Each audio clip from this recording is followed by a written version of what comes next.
Did you leave Roy to go when you fought Bang? You weren't with Roy anymore, were you? You were at the... No, I was... For my last two fights, gym, right? Ludwig and Amir Sadala, I was with Giff. Giff was the lead head of the gyms. Jimmy Gifford, the Batcave, you'll know this. You'll know him off that video. He was like the core of the team, and then I had Ricky Lundell for all of my grappling stuff, and I had Sean Yarborough for my striking. The finest handshake of any man with men. Right, fucking boom, strong motherfucker. You want to feel his still tie recovering. clinch. His tie clinch and his elbows were... Anyway, so I had a really, really good striking coach that had a lot of his own style, but also Giff kind of overseeing it from an MMA perspective. I had Ricky with Brazilian Jiu-Jitsu black belt from 16, as well as an Iowa State wrestler. Yeah. Amazing grappler. So him contributing all of that. And then I would go to Drysdale's and Syndicate for sparring, working with Mike Pyle and stuff. So I had a really good setup for that one. Nice. Well, for those two fights. And that was where things started to settle down. And I thought after those first two fights, it was like, right, okay, let's have one more run. We're back on this run.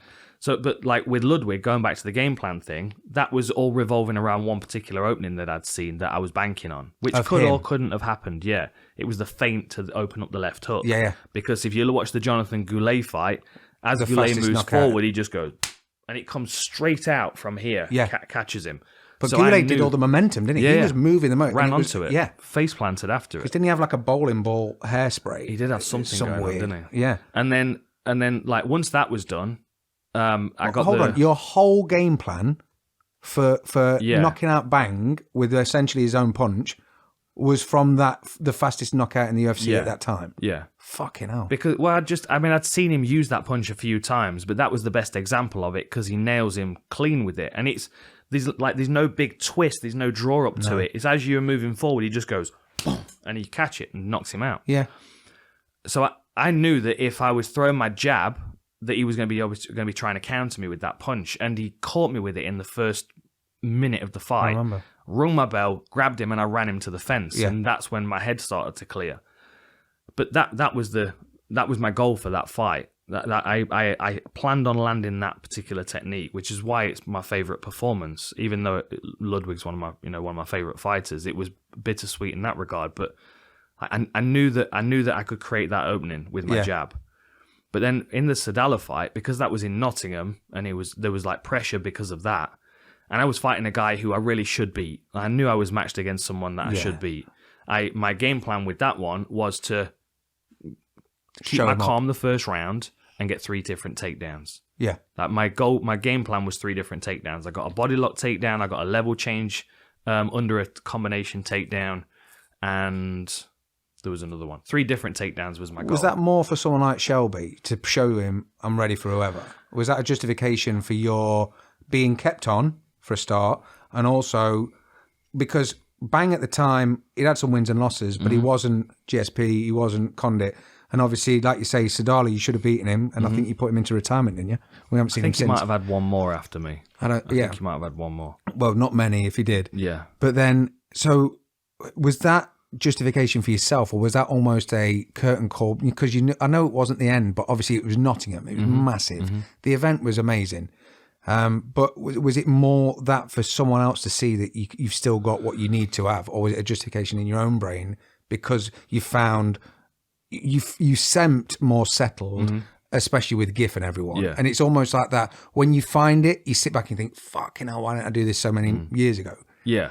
I think the main part of it was for me. It was so when I was in the training camp, I was being a mixed martial artist and not a striker within mixed martial arts, because I knew that Sadala was most likely going to want to just trade. Yeah, because he was a kickboxer.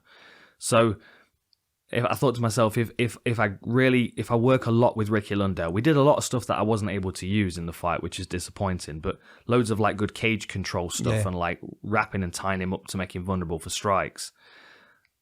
I wanted to, because I knew that this was the next. Like after this, I was going to start getting harder fights again. And if I was working up towards the belt, I was going to be fighting guys that were wrestlers and grapplers. So I think more than anything, I wanted to reassure myself that my wrestling was improving, because I was gun shy against GSP because I expected a takedown. No, I appreciate you telling me, because as much as other people get to hear it as well, I always find it fascinating.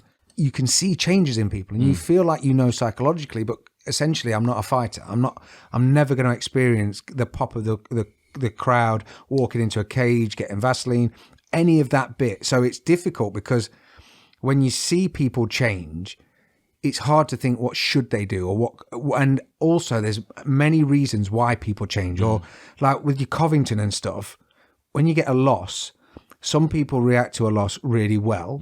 Like GSP, when he lost to Serra, he didn't go, right, well, it's fucking Faraz Zahabi's tri-star, fuck this. No. He just went, do you know what?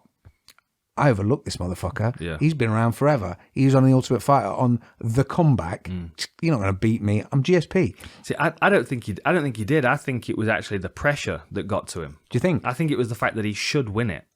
Well, I think that was the pressure for him. It was undoubted that that GSP should always win. Because he said there was a lot of pressure going into the fight against me because he should have won. He was a massive, massive favourite. Yeah. So then I was like the second coming of Matt Serra in that regard, which is why the UFC put me with him to go for the training camp, because they wanted to lean into that a bit. Yeah. And like, because I was such a big underdog, it was like, well, let's put him with Matt Serra, because then people are going to go, oh yeah, but Matt Serra knocked him out. 2 underdogs together is a fucking regular sized dog. Yeah. I'm not saying that you feel like a fraud, but when you've not fought, and this is the thing that you care so much about, and having opinions about people is often difficult, because I'm not doing what they're doing. And it's like, if Cowboy sat in front of me and was trying to draw a logo, I won't be like, wank. Do you know what I mean? I'd want to coach him, and if he had opinion on something, I would take his opinion as valid.